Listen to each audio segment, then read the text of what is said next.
Hello friends, welcome to all. आज मैं आपके लिए जो वीडियो लेके आ रहा हूँ, देखिए एक ऐसा स्टॉक जो कि 20 रुपए में मिला करता था और आज की डेट में 11,000 के लेवल को टच कर चुका है। अब आप कहोगे यार ऐसा कौन सा स्टॉक है यार।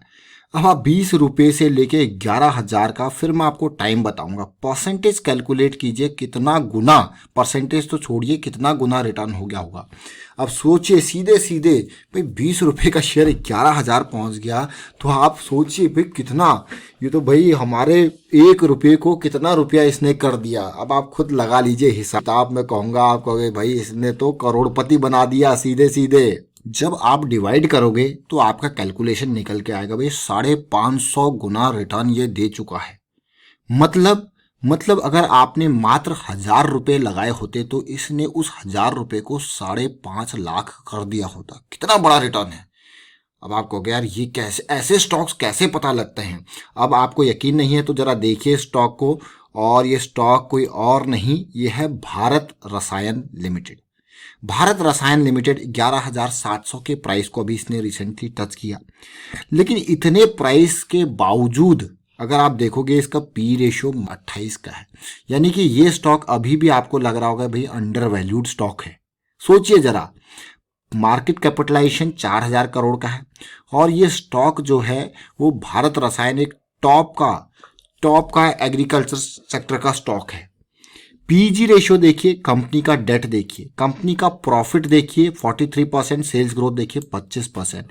लेकिन इतनी सारी चीजें होने के बावजूद आप इसका मार्केट का पी रेशियो देखोगे तो आप कहोगे भाई ये हो क्या रहा है, इतना जबरदस्त स्टॉक कम पी पे ट्रेड कर रहा है। अगर मैं आपको इसके रेवेन्यू ग्रोथ को दिखाऊं तो 2009 से लेके अब तक 100 करोड़ से ये रिवेन्यू ग्रोथ बढ़ के 1,200 करोड़ के आसपास तक चला गया। लगातार ग्रोथ। हर कोई ऐसे स्टॉक्स चाहता है इन्वेस्ट करने के लिए। प्रॉफिटेबिलिटी जो कि 5 करोड़ थी धीरे धीरे बढ़ी 5 से 6, 6 से 10, 10 से 20, 20 से 30, 30 से 50, 50 से 100, अभी देखिए 150 करोड़ के आसपास तक प्रॉफिटेबिलिटी। छोटा स्टॉक जरूर है, क्वालिटी है, कंसिस्टेंसी है। कंसिस्टेंसी आपको यकीन नहीं है तो देखिए, प्रॉफिट ग्रोथ पिछले 10 साल में 39% के हिसाब से बढ़ता हुआ, पिछले 5 साल में 38% और पिछले 3 साल में 43%। कंसिस्टेंसी मेंटेन्ड है। न केवल प्रॉफिटेबिलिटी बल्कि सेल्स ग्रोथ में भी कंसिस्टेंसी मेंटेन्ड है। रिटर्न की तो बात ही छोड़िए, रिटर्न तो आप देख लिया आपने। और पिछले 10 साल का एवरेज 62% का CAGR रिटर्न अल्टीमेट होता है ये। अब जरा इस स्टॉक के मैं डिटेल आपको दिखाता हूं। देखिए, प्रोमोटर की होल्डिंग इंटैक्ट 74.8%। म्यूचुअल फंड वाले जून में थोड़ा बिकवाली थी, सितंबर में फिर माल खरीद रहा और अभी देख सकते हो FII की होल्डिंग भी इसमें थोड़ा बहुत बढ़ रही है। देखिए, लेकिन रिटेल निवेशकों के अगर मैं डाटा देखूं तो ऐसे शेयर में रिटेल निवेशक कितने हैं वो देखिए, मात्र 16,000 रिटेल निवेशक इन्वेस्टेड है। देखिए, ये देखिए nominal share capital up to 2 lakh वाले मात्र 16,000। अब आपको क्या, रिटेल निवेशक ऐसे शेयरों से वंचित क्यों रह जाते हैं। आपने फंडामेंटल्स देखे तो आप इसको कहोगे एक छुपा हुआ शेयर, एक छुपा रुस्तम शेयर आप इसको कहने वाले हो।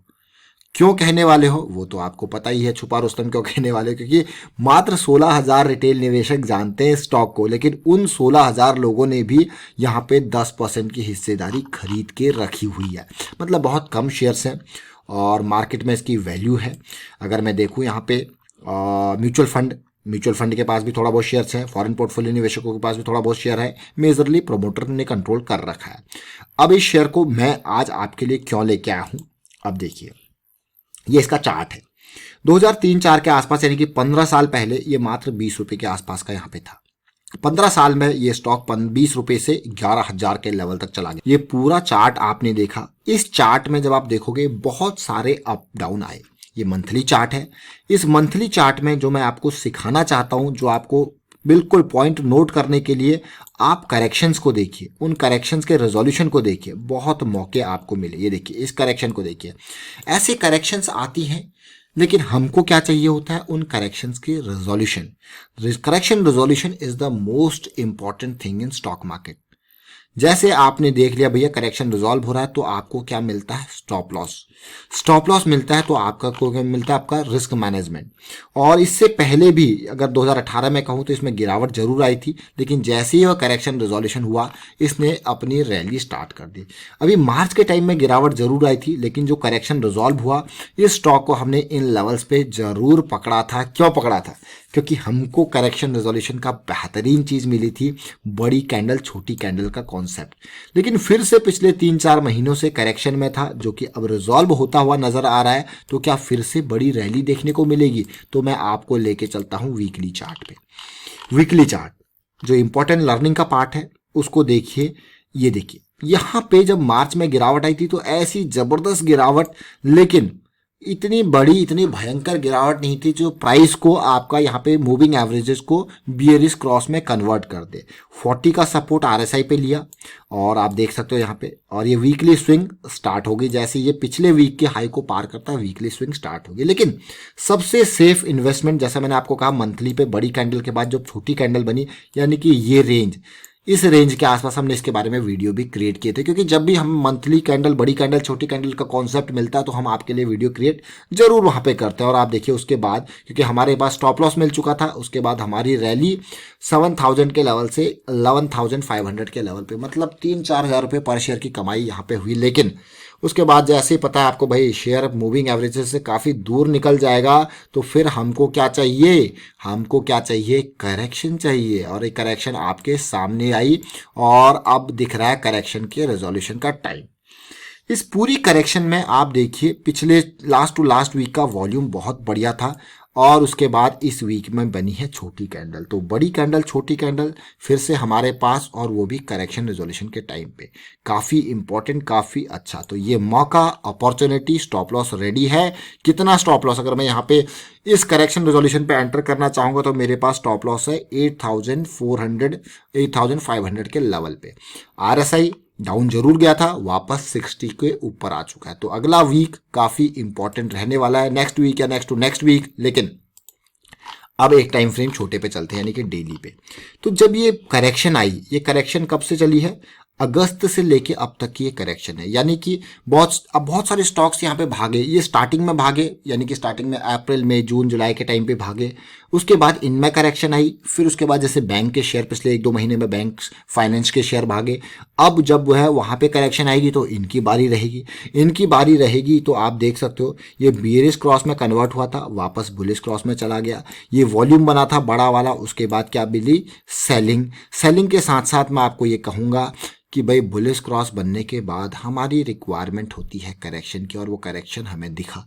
लेकिन करेक्शन का रेजोल्यूशन, जैसा कि अब लोग यहाँ पे एंट्री की सोचेंगे तो इस तरीके से, ये जो हाई, जो फ्राइडे का हाई है, इसको पार कर देगा और स्टॉप लॉस आपके सामने है। अगर आप डेली के हिसाब से देख रहे हो तो यहाँ पे ये आपका स्टॉप लॉस, ये आपका एंट्री पॉइंट। तो स्टॉप लॉसेस यानी कि रिस्क मैनेजमेंट, रिस्क जो आपका है वो ऑप्टिमाइज हो जाता है जब आप और छोटे टाइम फ्रेम के हिसाब से जाओ। जैसे वीकली थीसिस कंप्लीटली आप सोच रहे हो तो ये एरिया आपका स्टॉप लॉस। अब आपको क्या यार, ये रिस्क मैनेजमेंट, ये स्टॉप लॉसेस क्या जरूरी है? देखिए मैं आपको हमेशा कहता हूं, चाहे आप किसी भी तरीके की इन्वेस्टमेंट कर लो, अगर आप स्टॉक मार्केट में इन्वेस्ट कर रहे हो, अगर आप स्टॉक मार्केट में 1 रुपया, 10 रुपया, 100 रुपया, 1 करोड़, 1 लाख, 5 लाख, कितने भी लगा रहे हो, you should always be ready with your exit plans. Situation कभी भी यहाँ पे डिटेरियोरेट कर सकती है, तो आपको एग्जिट प्लान पहले रेडी रखने हैं, एंट्री बाद में, एग्जिट प्लान पहले। जैसे मैं आपको कह रहा हूं कि अभी एंट्री का एरिया, ये हाई पार हो जाए तो एंट्री का एरिया, लेकिन मेरा स्टॉप लॉस, अगर मैं डेली को प्ले कर रहा हूं तो डेली स्विंग को प्ले कर रहा हूं तो मेरा स्टॉप लॉस रेडी है, पहले ही रेडी है, लेकिन एंट्री मेरी अभी वेटिंग पे पड़ी है। उसी तरीके से अगर मैं वीकली को प्ले कर रहा हूं तो स्टॉप लॉस रेडी है, एंट्री मेरी पेंडिंग पड़ी है। तो ये एग्जिट प्लान बहुत पहले जब आप तैयार कर लेते हो तो मतलब यू आर मैं कहूंगा कि लॉन्ग टर्म के लिए आप रेडी हो स्टॉक मार्केट में। अब देखिए ये आवरली है, अगर कोई आवरली स्विंग को यहाँ पे प्ले करना चाहता था, उसे पता है कि हाँ भाई यहाँ पे उसको अब चीज़ें बदलती हुई दिख गई है, अब वो यहाँ पे इस स्विंग को प्ले करना चाहता है, तो इन रेंजेस में उसने 9400 के आसपास उसने स्टार्ट किया होगा, इम्प्रोवाइज स्टॉप लॉस ये रहा, और उसने एक स्विंग को प्ले कर दिया। अब जैसे ही ये करेक्शन रिजॉल्व हो जाएगी तो वो यहाँ पे दूसरा स्विंग उसको मौका मिल जाएगा, क्योंकि यहाँ पे ब्रेकआउट के नियर ये छोटा करेक्शन आ रहा है। देखिए समझ रहे हो इस बात को, और काफ़ी इंपॉर्टेंट रहेगा अगर ये चीज़ें यहाँ पे रिजॉल्व होती हुई नजर आती हैं तो ये हमने बात करी भारत रसायन की।